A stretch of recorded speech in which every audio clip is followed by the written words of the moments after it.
जय हिंद दोस्तों। आईटीआर भरने के बाद में हमें आईटीआर का वेरिफिकेशन बहुत ही इम्पोर्टेंट होता है करना। आप में से काफ़ी सारे लोग हैं अपनी आईटीआर खुद नहीं भरते होंगे, किसी टैक्स कंसल्टेंट से, प्रोफेशनल से भरवाते होंगे। तो आपको इस बात का ध्यान देना है कि आपकी आईटीआर भरने के बाद में वो वेरीफाई हो चुकी है या नहीं हो चुकी है। एक निश्चित टाइमलाइन के अंतर्गत अगर आप अपनी आईटीआर को वेरीफाई नहीं कराते हैं तो अब आपकी आईटीआर इनवैलिड हो सकती है, आपकी रिटर्न भरी या ना भरी एक बराबर हो सकती है। तो इसलिए आपको ध्यान देना है कि आईटीआर आपको वेरीफाई करवा लेनी है। तो आईटीआर वेरिफिकेशन के रिगार्डिंग में एक इनकम टैक्स की तरफ से बहुत बड़ा एक नोटिफिकेशन जारी किया गया था दोस्तों। कोई भी आप रिटर्न भरते हैं तो उसको वेरीफाई करनी जरूरी है। ये वेरीफाई आप कैसे कर सकते हैं? इसका सबसे जो बेस्ट तरीका है वो आधार ओटीपी है। अगर आपके आधार कार्ड और आपके पैन कार्ड आपस में लिंक हैं और आधार कार्ड में मोबाइल नंबर जुड़ा हुआ है तो आपको इसको कर लेना है। रिटर्न भरते टाइम ही आपको ऑप्शन देता है कि आप वेरीफाई कर लीजिए, अदरवाइज उसको आप बाद में भी कर सकते हैं। इसके अलावा अगर आपके पास इंटरनेट बैंकिंग है तो उससे भी आप आईटीआर वेरीफाई कर सकते हैं। आप अपने बैंक अकाउंट से भी कर सकते हैं। अगर बैंक अकाउंट में आपका वैलिडेट है और वहाँ पर मोबाइल नंबर और आपका इनकम टैक्स में मोबाइल नंबर सेम है तो एक ईवीसी आता है, इलेक्ट्रॉनिक वेरिफिकेशन कोड, उसके थ्रू कर सकते हैं। डिजिटल सिग्नेचर से कर सकते हैं। ये आईटीआर भरने से आपको पहले ही करना होता है। डीमेट अकाउंट के थ्रू कर सकते हैं। ये सारे ऑप्शन अगर आपके पास अवेलेबल नहीं है तो लास्ट ऑप्शन होता है दोस्तों sign copy send to Bengaluru. तो आपको अपनी आईटीआर का जो आधा पेज होगा दोस्तों, वो आईटीआर का जो हाफ पेज होता है जिसपे आधी अधूरी सूचनाएं होती हैं, उसके ऊपर आपको वहाँ पे अपने सिग्नेचर करने पड़ेंगे और उस साइंड कॉपी को आपको बेंगलोर, वहाँ पे एक एड्रेस लिखा होता है, उस पर भेजना पड़ता है। तो ये कितने दिनों के अंदर अंदर आपको करना था? पहले 120 डेज का टाइम होता था जो आपको साइंड कॉपी आप आईटीआर बेंगलोर में भेजनी होती थी या उसको किसी भी तरह से किसी भी माध्यम से आपको वेरीफाई करना होता था। लेकिन 1 अगस्त 2022 से दोस्तों, जैसे कि 31 जुलाई आईटीआर की लास्ट तारीख थी, वो ख़त्म हो गई है। उसके अगले दिन से ही इनकम टैक्स डिपार्टमेंट ने एक नोटिफिकेशन जारी कर दिया है कि ये 120 दिन का टाइम अब हम एक 30 दिन के लिए कर रहे हैं। मतलब 1 मंथ के अंदर अंदर आपको अपनी आईटीआर है वो वेरीफाई करनी पड़ेगी, नहीं तो आपको दिक्कत का सामना करना पड़ सकता है। आपका जो रिफंड रुक सकता है, आपकी आईटीआर है वो इनवैलिड हो सकती है।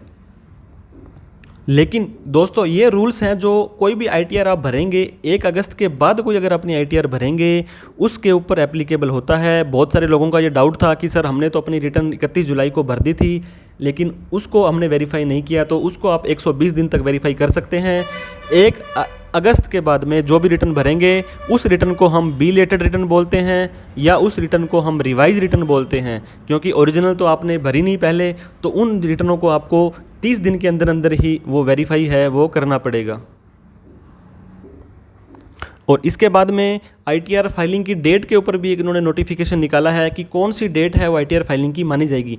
अगर आपने आईटीआर वेरीफाई कर दी 30 दिनों के अंदर अंदर, लेट्स सपोज अगर आपने 1 अगस्त को अपनी आईटीआर भरी है और उसको 30 दिन तक यानी 30 अगस्त तक आप उसको वेरीफाई कर देते हैं तो आपकी आईटीआर भरने की तारीख है 1 अगस्त ही मानी जाएगी कि आपने 1 तारीख को ही अपनी रिटर्न है वो भर दी थी और आपको सबमिटेड डेट जो है आपकी जिस दिन आपने सबमिट की थी वो डेट ही आपकी आईटीआर फाइलिंग की डेट है मानी जाएगी।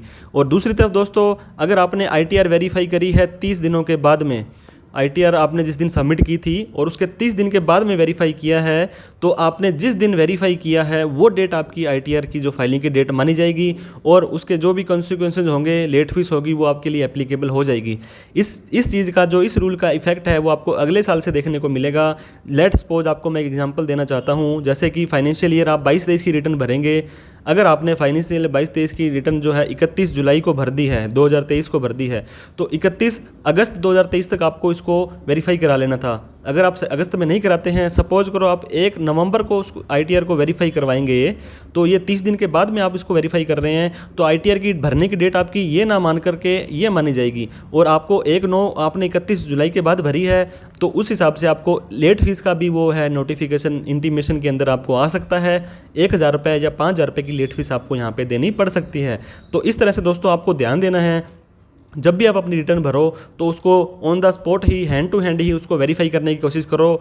नहीं हो पाता है तो एक सिंपल सी डाक है, स्पीड पोस्ट या नॉर्मल पोस्ट आप सीपीसी बेंगलोर में उसके ऊपर साइन करके भेज दो ताकि आपकी आईटीआर इनवैलिड ना हो और किसी तरह की कोई दिक्कत का सामना ना करना पड़े। तो इस तरह से दोस्तों आईटीआर जो 31/7 तक आपने भरी थी, 31 जुलाई तक, उसको तो आप 120 दिन तक ही वेरीफाई कर सकते हैं।